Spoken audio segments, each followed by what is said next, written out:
the girl all alone in the corner, drinking by herself on a Saturday night. You were the guy with your friends at the doorway, pretending that you had the time of your life. Had we met before, instant chemistry, was so glad you came.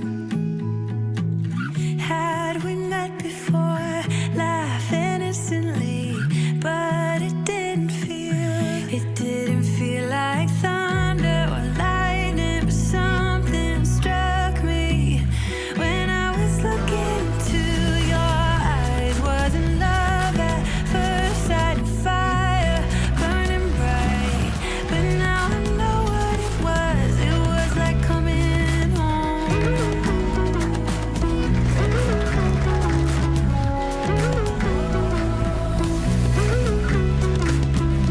We were making our way through the town, yeah.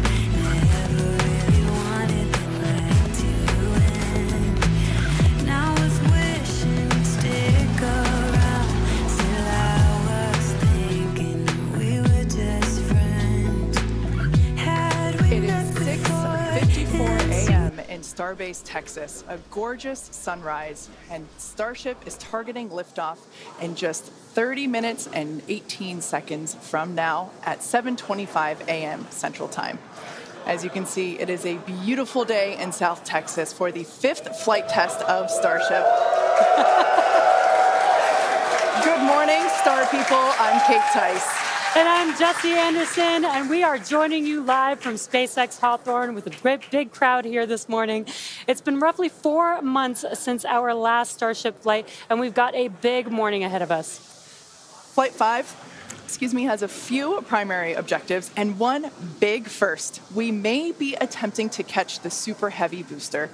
The teams at Starbase have been hard at work around the clock upgrading hardware across the entire tower with focus on the chopsticks, the 2 mechanical arms that will reach out and catch the returning booster. We're only going to attempt the catch if everything on the booster and tower checks out after launch, but either way, excitement is definitely guaranteed. Definitely. Today's Starship features a completely reworked heat shield with stronger tiles and a secondary layer, which is an extra layer of protection for the ship that will protect from any of the that will help protect if there's any missing or damaged tiles. Now, not only did we replace the entire heat shield with our newest generation of stronger tiles for today's flight, we'll also be flying a handful of aluminum tiles that are there to help the team understand the thermodynamic environment during re-entry. If you were with us for Flight 4, you'll know how hard those heat shield tiles worked during the ship's re-entry. Did they ever? As you can see there, they worked incredibly hard. This big heat shield rework that we're talking about promises to increase the likelihood of Starship being better protected during controlled re-entry as it heads towards its flip maneuver and landing burn for a soft splashdown on target in the Indian Ocean, just like we did in Flight 4. And we'll have to wait and see, keep your fingers crossed, but we may have some new views in store for you today as well. Right, like all test flights, we want to learn as much as possible, and views of Starship during all phases of flight help us to keep improving the vehicle for recovery and reuse.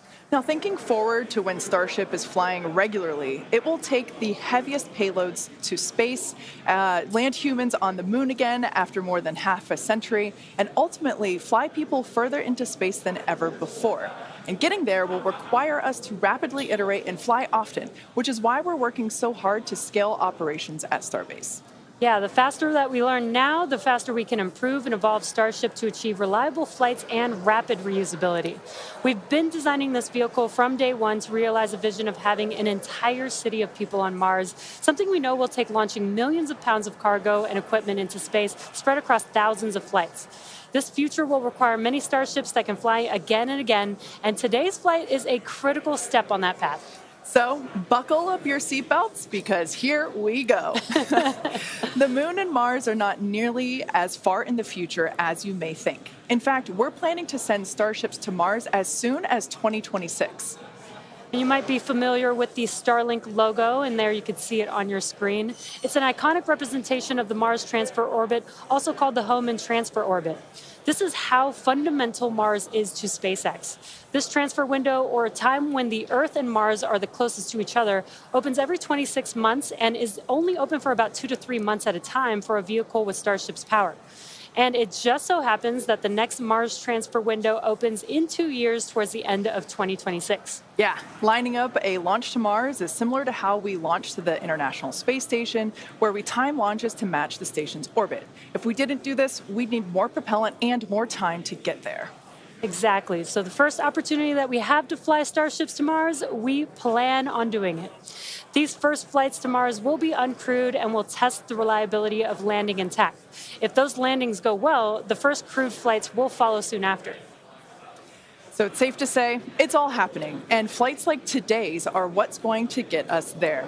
Not only have we made several improvements to the Starship flying today based on what we've learned from our last flight, including extensive upgrades to Starship's hardware and software, we've also made improvements to the launch tower and catch mechanisms. And if you've noticed in some of the live views this morning, our teams have completed stacking the second launch tower, which will be coming online next year. Having 2 operational launch towers paired with ships and boosters rolling off the line in our new Star Factory will allow us to increase our flight cadence and test even more rapidly.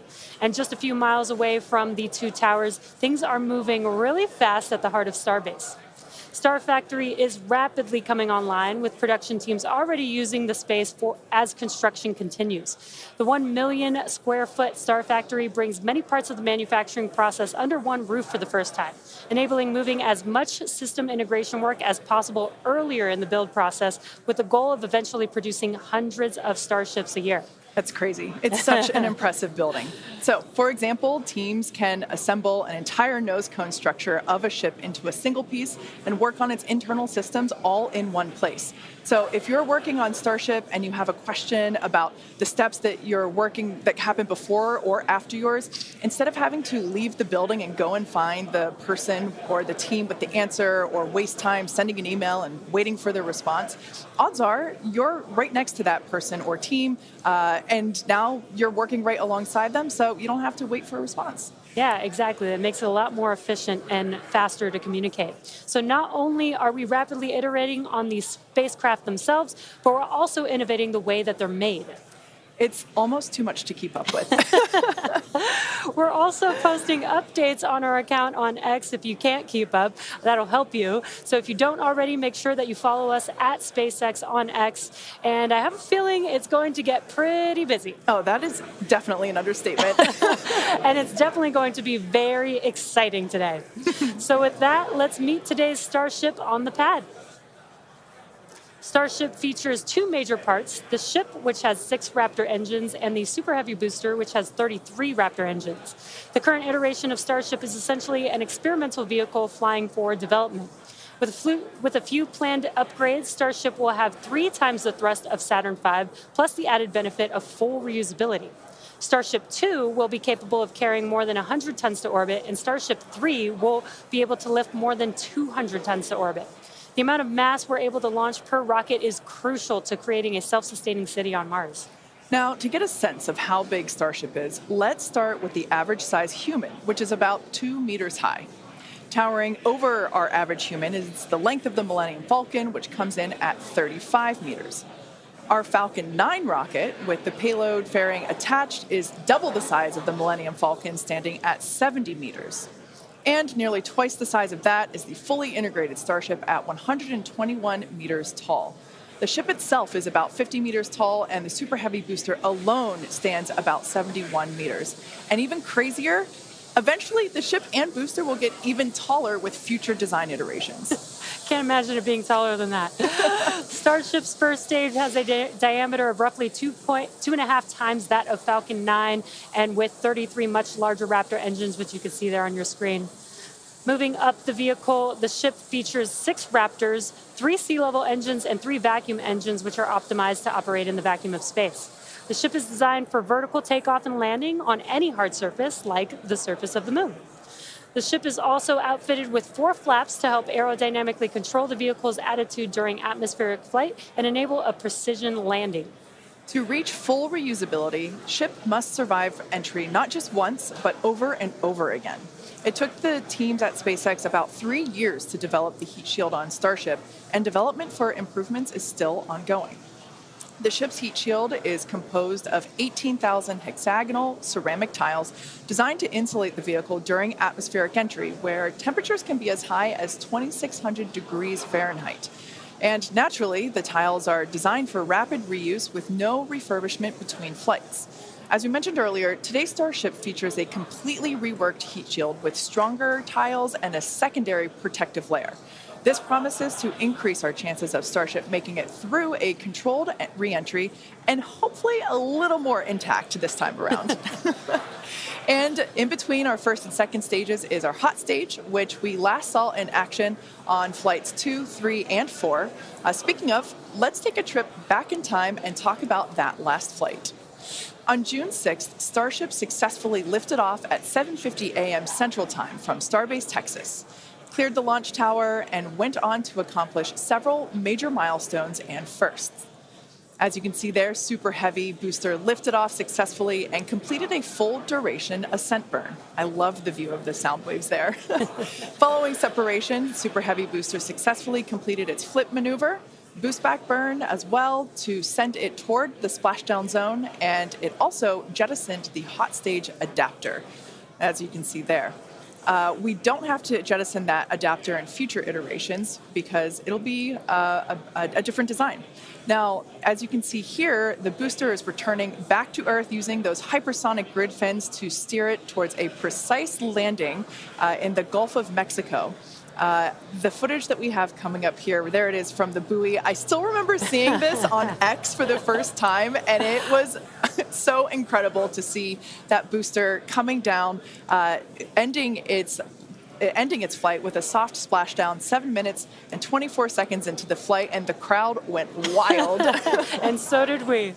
Starship's 6 second stage Raptor engine successfully powered the vehicle to space and placed it on a trajectory that would re-enter less than 1 orbit later over the Indian Ocean.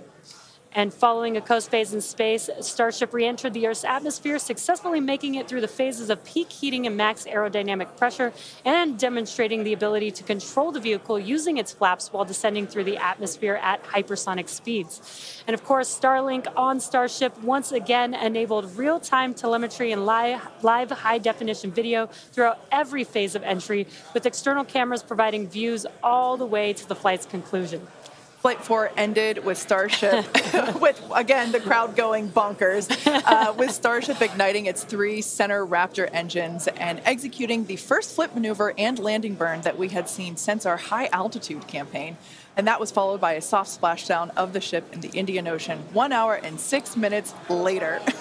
And we were all glued to the monitors, watching the little flap that could the whole way down. Seeing the landing burn and splashdown was an incredible moment for the entire SpaceX team, and we'll be looking out for many more of these incredible moments today. All right, so while today's mission profile is similar to Flight 4, we got a couple new test objectives, including catching the booster back at the launch tower.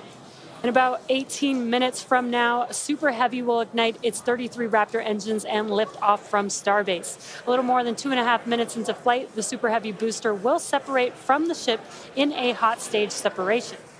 After that separation, the booster will perform a flip maneuver followed by a boost back burn.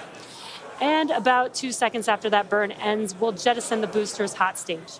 As it heads back towards the ground, the booster will either attempt a landing, landing burn, but then will either return to the tower or splashing down in the Gulf of Mexico. Meanwhile, the ship's engines will remain lit for just under 6 minutes during its ascent phase before shutting down for the coast. The ship will coast for about 40 minutes or so, reaching a peak altitude of about 213 kilometers. After that coast phase, the ship will be attempting a controlled re-entry, including a flip maneuver and landing burn, like we saw on Flight 4, just before splashing down in the Indian Ocean. Now, we say attempting because, again, this is just a test and nothing is guaranteed. Except excitement. Well, of course there is that. Now, both the booster and ship have to contend with some extreme conditions on re-entry, which is where those heat shield tiles will be put to the test. For this flight test, we do not expect to recover any hardware from the ship. With the exception of Falcon, this is no different than what happens to most rockets flying today that are expended, meaning that they fall into the ocean after completing their mission. Eventually, we will return and reuse Super Heavy boosters and Starships as we do today with Falcon 9 and Falcon Heavy boosters. And in fact, we've landed Falcon boosters 352 times to date. Oh, man, I hear you say that number, and that is just wild. I still remember the night, or at least most of the night, that that Falcon landed for the first time, and it still feels like yesterday. Yeah, definitely one of my favorite moments at SpaceX. And returning Super Heavy promises to be an even more impressive sight and a huge moment on the road to rapid reusability. Yeah, speaking of rapid reusability, future Starship designs will give Super Heavy boosters a lighter weight and integrated hot stage intended for full reusability, which will mitigate the need to jettison the hot stage like we'll do today. Similarly, even though ship recovery is not expected, the telemetry and data we receive all the way to the end is what we're what we're looking for, and is what will get us to a rapidly reusable Starship of the future. Yeah, exactly. In other words, just like previous Starship flights, the payload for this mission is the data. All right. Now that we have a handle on today's flight test, let's check in with Dan, who is right in the middle of the action. He's just a few kilometers from Starship on the pad. How's it going, Dan? It's going great, Jesse. Welcome back to Starbase, everybody. It's been far too long. Little change of scenery this time. Right behind me is the Launch Control Center, where our flight controllers are counting down to our liftoff at 7:25 a.m. Central. We are a little bit later in our window. The main reason is we're working to clear out the range. Have not been tracking any technical issues so far to preclude that launch. So 7:25 a.m. Central, 12:25 UTC is what we're marching down to. As you can see, we're actively loading propellants on board Super Heavy and Starship. Liquid methane for your fuel, liquid oxygen for the oxidizer. Prop load on the ship started at about T-minus 49 minutes, booster at T-minus 40 minutes. We're going to keep loading propellants on those vehicles right down to the wire. Ship will close out at about 3 minutes and 20 seconds before T0, and then booster just about 30 seconds later. Now, with our startup sequence, it's going to look very similar to what you saw on Flight 4. We already tested it with this booster and its static fire. We're going to see the Raptors start to make fire at about T-minus 3 seconds, and then we'll start them up in 3 different banks. The first inner 13 will fire, and then about a second later, 15 of the outer ring engines, and then about 0.8 of a second after that, those final 5. Another reminder, if we need to hold, we have a built-in spot at T-minus 40 seconds. We can hold for stuff like if we need to finish clearing the range or if any other technical issues pop up, just kind of in the last second. But if there's nothing holding us back, we're going to go right past that and go down to 0. So, I mean, as of right now, we're just under 14 minutes away from liftoff, not working any technical issues. Range is expected to clear. We're just clearing out a few more boats. And as you can see, the weather is perfect. We had 100% go for launch from the weather officer, so that was pretty unprecedented and something we really like to hear. If we're not able to go today, since we are loading prop, it would likely be about 48 hours before our next attempt. But good thing we're going to launch today. Really looking forward to being able to turn around and see it this time, counting down to 7:25 a.m. Central. And I'll see you guys in a couple of minutes. I'll send it back to you in Hawthorne. Thanks, Dan. Now, one of the most exciting objectives for Flight 5 today is attempting to return the booster to the launch site that you see right there, and it will be caught by the tower. We refer to this simply as booster catch. As you've heard us say, Starship and Super Heavy are designed to be rapidly reused, which is why we've developed a novel way of returning the vehicles that leverages the same hardware we use for stacking ahead of flight. Right now, when we recover our Falcon boosters, they either return to a separate landing zone on land or to a drone ship in the ocean, both of which require time to transport the vehicle back to the launch site. In order for us to achieve truly rapid reusability, we need a quicker turnaround. And you can't get much faster than returning the launch vehicle right back to the launch site where it needs to be in order to launch again. For today's booster catch attempt, while there are thousands of criteria that need to be met, there are 3 primary gates that will be in play. In order to proceed, automated checks have to indicate we have a healthy booster and a healthy tower, and the flight director must issue a manual command, which is informed by manual checks from the flight control team. If this command is not sent prior to the completion of the boost back burn, or if automated health checks show unacceptable conditions with Super Heavy or the tower, the booster will default to a trajectory that takes it to a landing burn and soft splashdown in the Gulf of Mexico.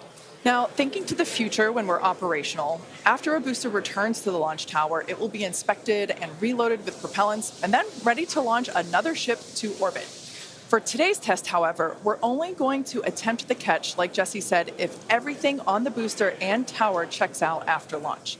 And of course, we will let you know as soon as we know if it's a go. And we're going to be listening very keenly for that call out.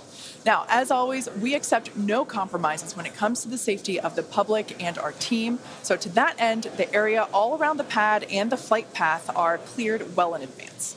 Exactly. A lot of things have to go right in order to line up the booster catch. So don't be surprised if we don't attempt the catch today. Either way, today's flight will generate data that will continue to inform our future flights and help us get to that operational cadence. Yeah. Oh, you can't forget what else it will generate. Are you thinking what I'm thinking? I mean, I was going to say a sonic boom. Oh, I was going to say excitement, but that's a really good reminder. Now, if we do make it to a catch attempt today, Super Heavy may generate a sonic boom upon its return. And that's basically a brief thunder-like noise that we hear when an aircraft or other object travels faster than the speed of sound. Anyone that has been in the area for a Falcon 9 land landing in Florida or California, or even some space shuttle landings, may have heard one of these. Generally, the only impact in those surrounding areas of a sonic boom is the brief noise, with variables like weather and distance impacting if or how the sonic boom is heard. Here's a brief look at how these sonic booms look and sound on Falcon. I know a lot of people will be excited when they hear the sonic boom. And these are going to provide quite a show because you're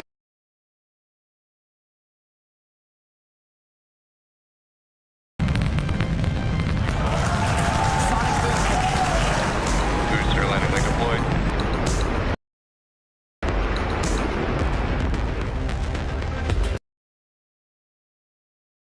That sonic boom is great for us. That thunderclap broke the sound barrier.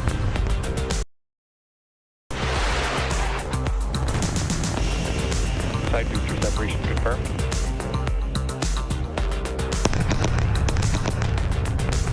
just heard the two sonic booms here in the room. Booster landing confirmed.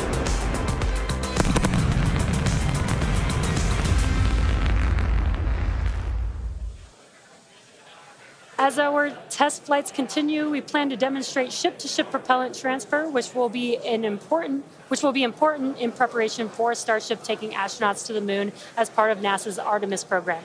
SpaceX will perform one uncrewed demonstration flight before NASA's Artemis 3 mission, which will be the first human surface expedition since 1972. Also, in preparation for missions to the moon and Mars, we're gaining tons of knowledge from our human spaceflight missions, including free flyer flights like our recent commercial astronaut mission, Polaris Dawn. Polaris Dawn was the first of up to 3 missions in the Polaris program, which is demonstrating new technologies, conducting extensive research, and will culminate in a flight of Starship with humans on board.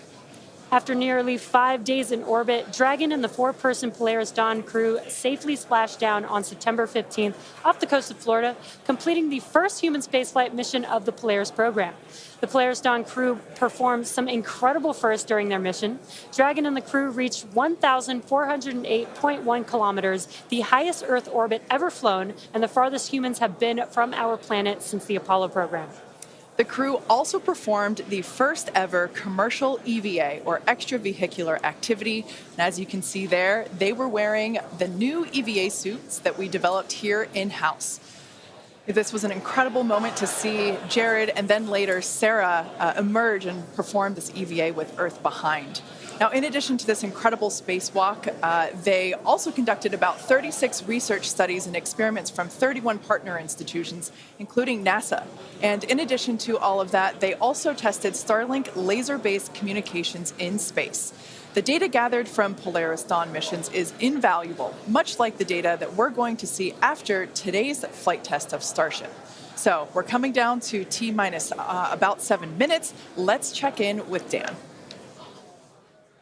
Hey, thanks, Kate. So yeah, we're right at about 7 minutes away from launch.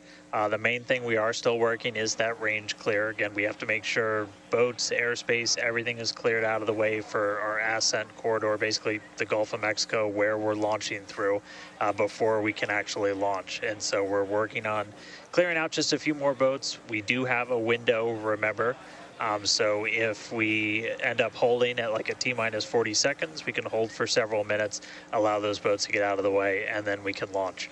Our window is from 7 to 7:30 Central, so we don't have a huge amount of time today, but we do have some margin if we need to work with it to still get off the ground today. For now, though, we're coming up on finishing prop load on both vehicles. Header tanks are pretty much topped out on the ship. Those are going to be used for its landing burn. And again, we're going to be closing out all of the prop load at about T-minus 3 minutes, 20 seconds for the ship, and then just 30 seconds later for booster. One kind of cool thing to talk about, so the folks in launch control behind me, after liftoff, they're going to have some pretty special tasks today if we're going to go through with the catch. They're going to be doing some really detailed inspections just visually of all of the different tower systems, a lot of those things that we upgraded, just to make sure that we are in the right posture to actually proceed with the catch. So they'll be working kind of fast and furious behind the scenes to inform the flight director's manual command to send the booster back. So if we hear that command being sent, that's going to be just the roof's going to come off. That's going to be a really exciting moment. So otherwise, if we don't go today, as you guys talked about, there is a chance, and if we don't send the booster back, we'll do a landing burn and a splashdown in the Gulf. And then that's just another landing burn to gather more data, learn more lessons from, and then we'll come back and try the catch again on the next one. But as of right now, we're coming up on 5 minutes. There is a chance that we'll hold or extend into the end of our window, so don't be surprised if that ends up happening. But if those boats do get out of the way, we are just about 5 minutes away from launch. So I'll check back in just a moment, but back over to you, Kate and Jesse. Thanks, Dan. Our rapid iterative development approach has been the basis for all of SpaceX's major innovative advancements, including Falcon, Dragon, and Starlink. Today, we're testing hardware and systems, and we need to know how they perform under the most extreme conditions. We'd much rather find the bugs now during testing than later on when there's more on the line. And to reiterate, while we do determine an acceptable level of technical risk on our vehicle and pad in order to learn as fast as possible, we accept no compromises when it comes to the safety of the public or our team. So that is to say, this is only the 5th of many future flight tests of Starship before it becomes fully operational. You might remember the Starlink panels that are incorporated into Starship, and you can see them there on your screen, those rectangular panels on Starship's nose cone. Starlink brings us the epic views in space and on re-entry, and also helps deliver us the critical flight data engineers need to continue development.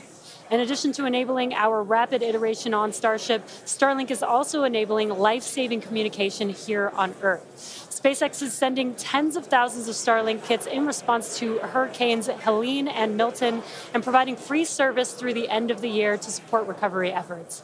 The Starlink team also worked with T-Mobile to activate our direct-to-cell satellites to provide basic texting on T-Mobile and emergency alerts for all phones and carriers of those in affected areas. If a phone connects to a Starlink satellite, it will have 1 to 2 bars of signal and show T-Mobile SpaceX in the network name. SpaceX's direct-to-cell constellation has not been fully deployed, so these services are being delivered on a best effort basis. Starlink is enabling life-saving communication here on Earth and continues to help us push the limits in space.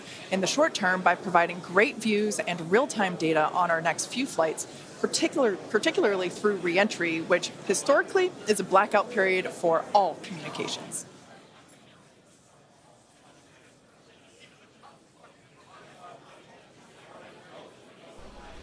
Oh, yeah. All right, so we're coming up on 2 minutes, 30 seconds away from launch. We were hearing like there was a pretty good chance we were going to hold at T-minus 40 seconds, but surprise, now it sounds like we might not be. So we are just a little over 2 minutes away, so a couple more things going to be happening. We did just close out our propellant load on the ship and the booster, so 10 million pounds of propellant on that vehicle on the pad here at Starbase, getting ready to go. We're going to start clearing out all of the lines that are basically pushing all of that propellant to the vehicles. Those get cleaned out or cleared out on the ground before we lift off. We're doing some final checks on the vehicle, the thrust vector control that we're going to use to steer it, as well as the guidance system doing its final alignment, just a lot of our final checkouts. But we are starting to hear that it looks like the range is going to be clear at our liftoff time of 7:25 a.m. Central, 12:25 UTC. So that puts us 1 minute, 20 seconds away from launch. Still not tracking any technical issues. That range clear is the only thing that's been potentially poking at our launch. So I'm going to start to quiet down. We'll hear our flight director for today, Tristan Pierce, give some of the final call-outs. As of right now, we are 1 minute away from liftoff.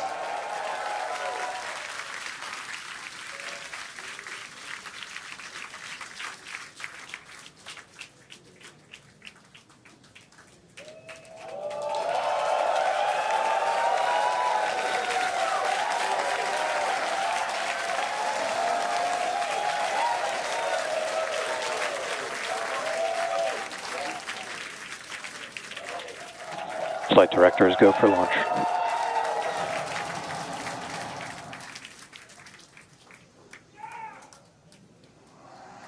Best words you could possibly hear, 20 seconds away from liftoff.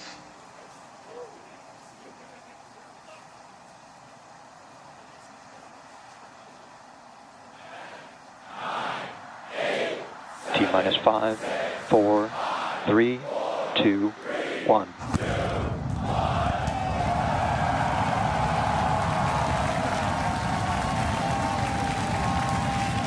We have liftoff. Vehicles pitching downrange.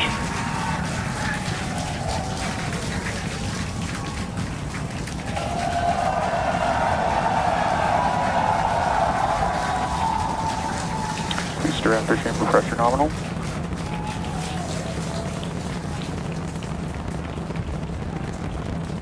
"30 seconds into the flight, the rumble's just starting to reach us here at launch control.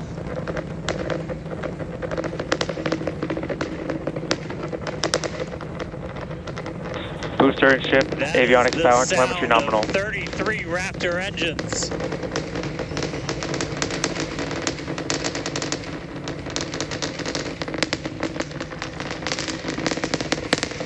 Max Q.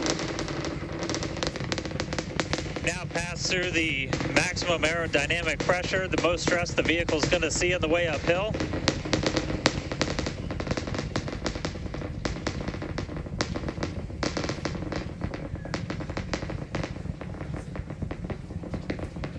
All right, our next major milestone coming up, it's going to be hot staging. We're going to see the engines ignite on ship to push it away from the booster.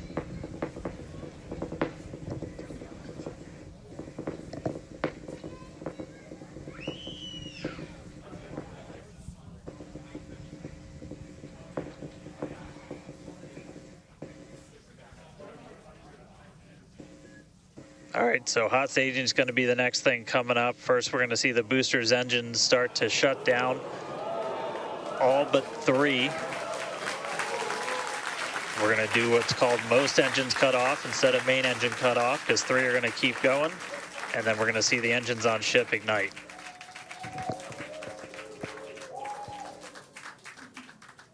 Right now, the tower team is doing their go, no go.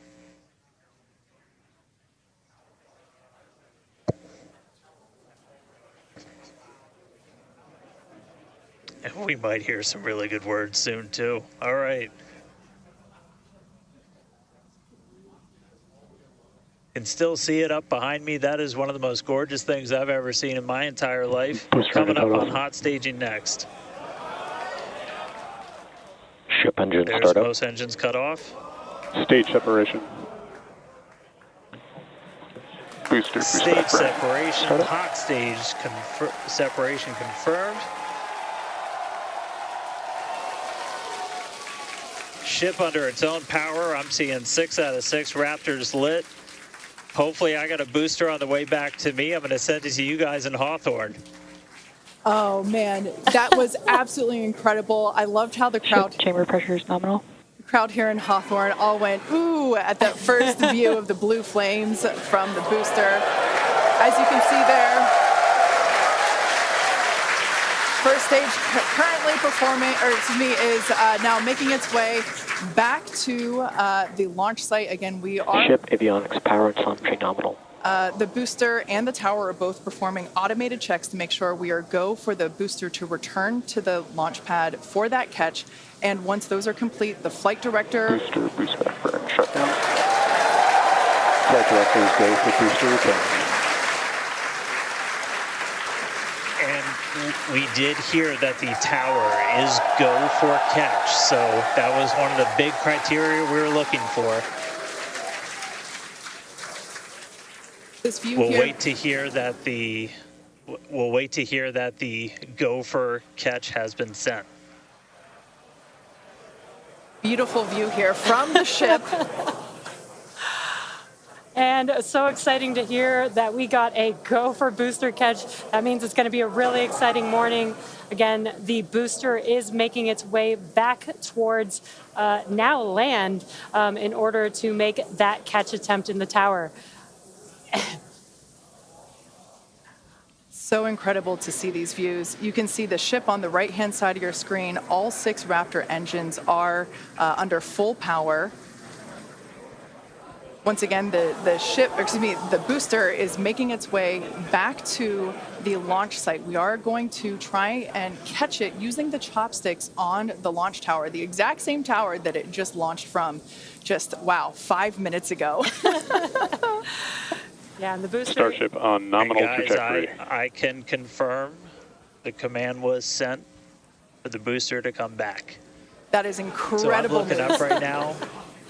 It's pretty much right overhead of us, and we can see it starting to come down. I can't wait for us to hear the sonic boom through Dan's mic. Right. That is going to be incredible. It was so cool to hear the liftoff. And so once again, a successful on-time liftoff of Starship Flight 5. The ship has separated from the booster. The booster is there on your screen. It is making its way back to the launch site. We are going to attempt the catch using the chopsticks. We did hear the confirmation that the command was sent to the tower. We are go for catch. And in order to... And guys, we should just be about 30 seconds away from our landing burn. It's going to happen in 3 phases. We're going to land 13 engines, burn off all of that velocity. Oh, we can see it coming down through the plume. Booster coming in hot for booster catch. We're going to ignite 13 of those Raptor engines, and this view is incredible right now. You can see how fast this vehicle is moving on the left-hand screen. Landing burn has 13 been engines. ignited. We're now down to 3 Raptor engines. We can see those chopsticks now in view.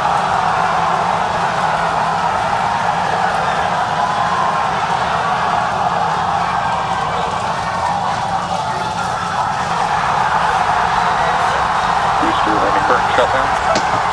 Megavilla has caught the booster.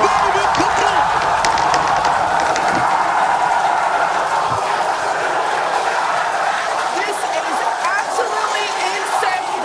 On the first ever attempt, we have successfully caught the Super Heavy booster back at the launch tower.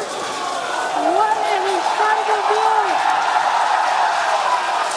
Are you kidding me?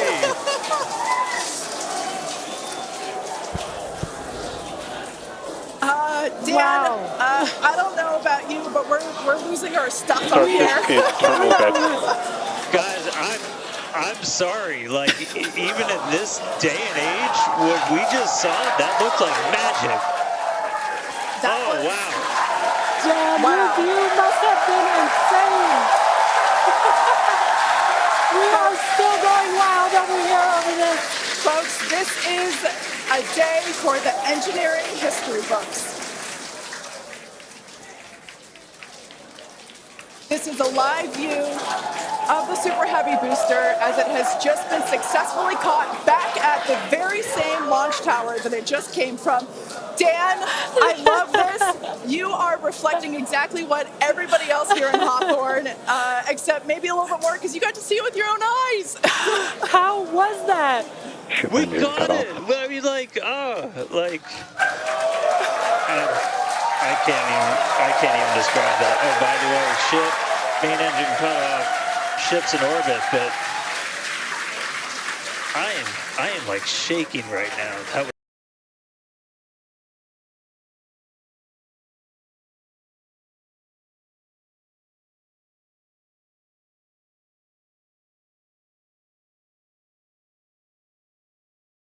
booster isn't the only excitement that we have today. Just confirmation there. A gorgeous view of planet Earth behind the ship. Yes, saved. And it is now in the orbit that we expected it to. This is just an incredible day. Live views there as the booster vents some pressures there. That is a live view from the top of the tower looking at the chopsticks. I am still in disbelief. I'm trying to catch my tears just like the chopsticks caught the booster. It has been nonstop since liftoff. And we are all so excited about everything that's been happening so far this morning. With the booster having completed its job for today, we are going to take a short break for the next 30 minutes. We'll return back at T plus 40 minutes while the ship continues to coast before re-entry. Oh, man. And as with previous flights, Starlink may actually enable us to talk with the ship through re-entry with no communication blackout.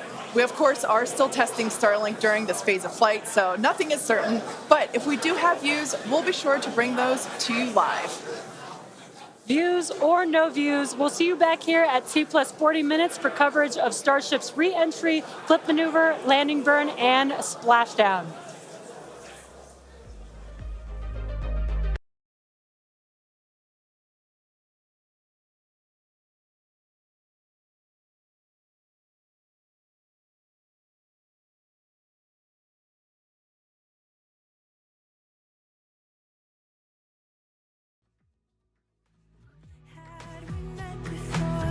Laughing instantly, but it didn't feel like thunder or lightning or something struck me when I was looking into your eyes. Wasn't love at first sight, fire burning bright, but now I know what it was. It was like coming home.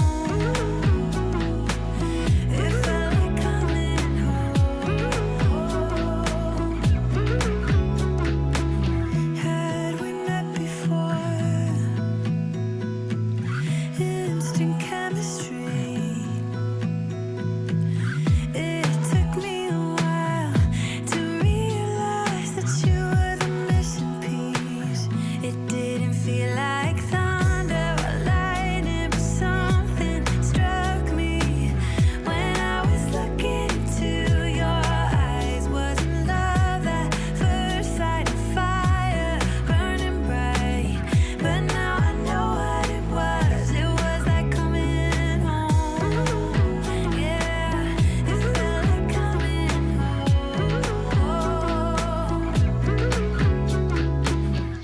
Yeah, that was definitely something else there. Drinking by yourself on a Saturday night.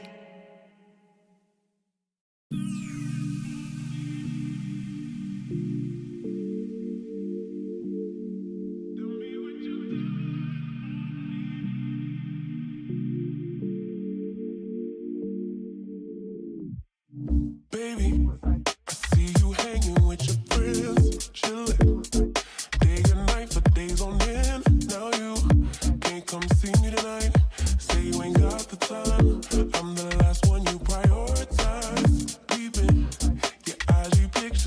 phone.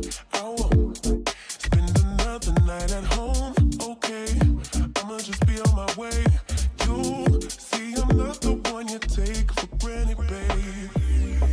I know that life can be busy, love, but you make time for the ones you love.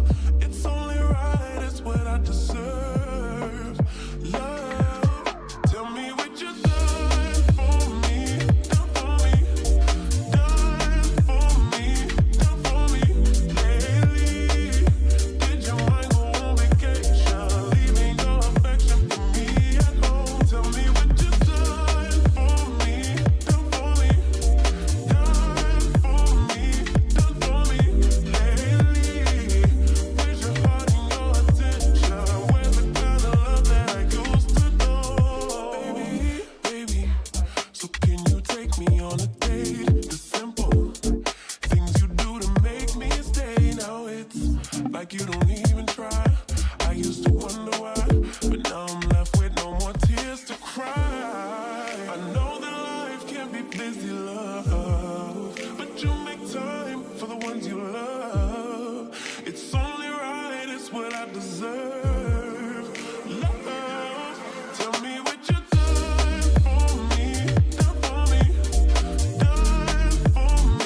Look at you like that, you lose it completely.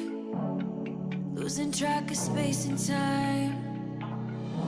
I don't wanna go home looking for a reason to stay here all night. I wonder, do you feel it too? Magic between me and you, the way that you make me feel. You wonder if I feel the same, the blood's rushing through your veins. And then when I say your name, bet I'm everything you see. Bet I'm everything you need. We're high on this feeling, don't wanna come down. Just go on and tell me, get into my eyes. I'm everything you need. I'm everything you need. You usually don't share any secrets. Suddenly you're an open book. When I struggle to find the words, you get me completely. It's like I've known you forever, so I wonder, do you feel it too? Magic between me and you, the way that you make me feel. You wonder if I feel the same, the blood's rushing through your veins. And then when I say your name, bet I'm everything you see. Bet I'm everything you need. We're high on this feeling, don't wanna come down. Just go on and tell me, get into my eyes. I'm everything you need. I'm everything you need.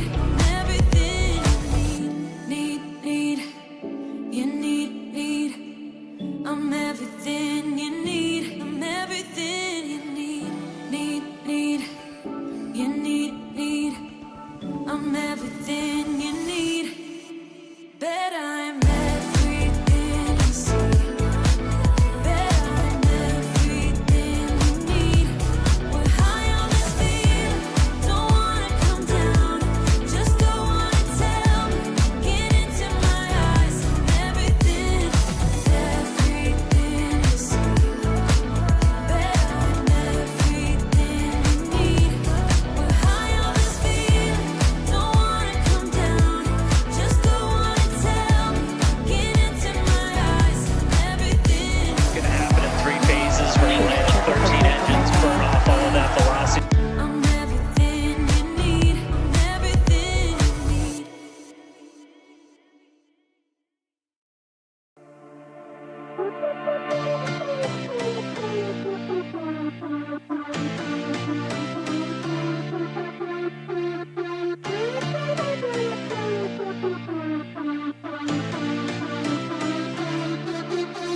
I've been through heartaches, I've been to heaven. I've done my best and my worst, learned my lessons.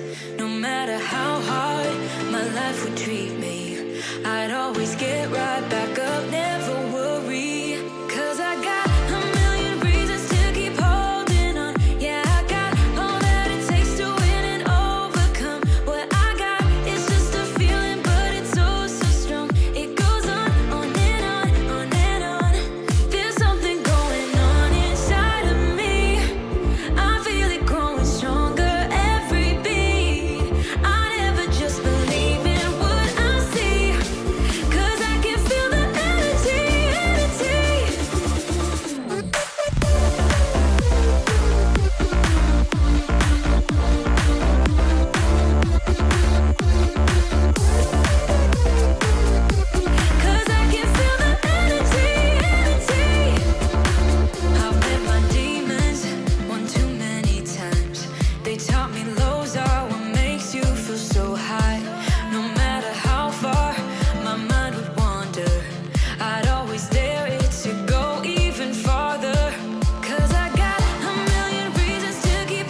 feel it growing every day. I feel the love. I feel the love. I hope it never goes away. I feel the love, love, love.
The people rolling, I think maybe 30 or something. I've just watched History in the Making on the Dude channel. I ain't got my sound card wired up yet, so I can't do any applauses.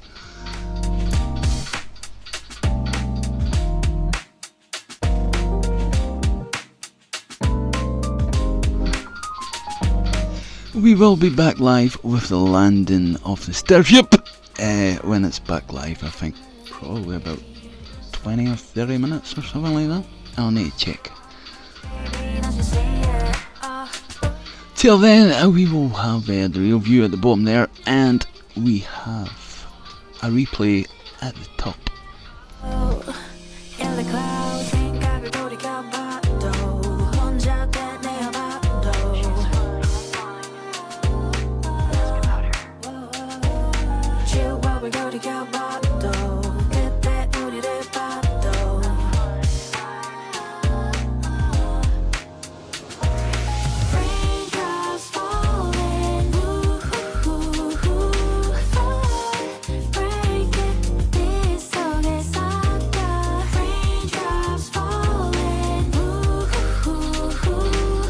Let's actually do this replay of the landing. I'll slow it right down next time. I'll do it just now. I'm trying to keep you. All these memories bittersweet, yeah. Gotta move, can't stay here no more. 여기 계속 있다가 나만 손해가 돼. So we can't keep making these rain clouds stay overhead. Don't wanna keep this going. Can't fix what's already broken. 생각을 돌이켜봐도 혼자 되뇌어봐도.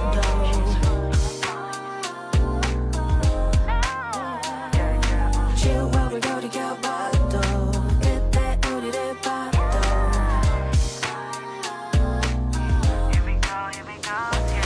Raindrops falling,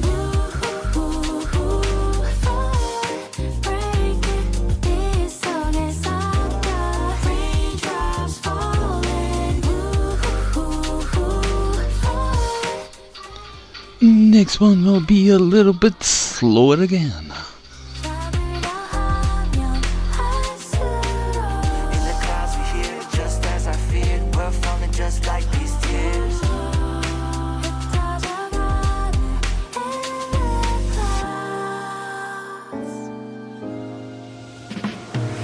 Raindrops fall.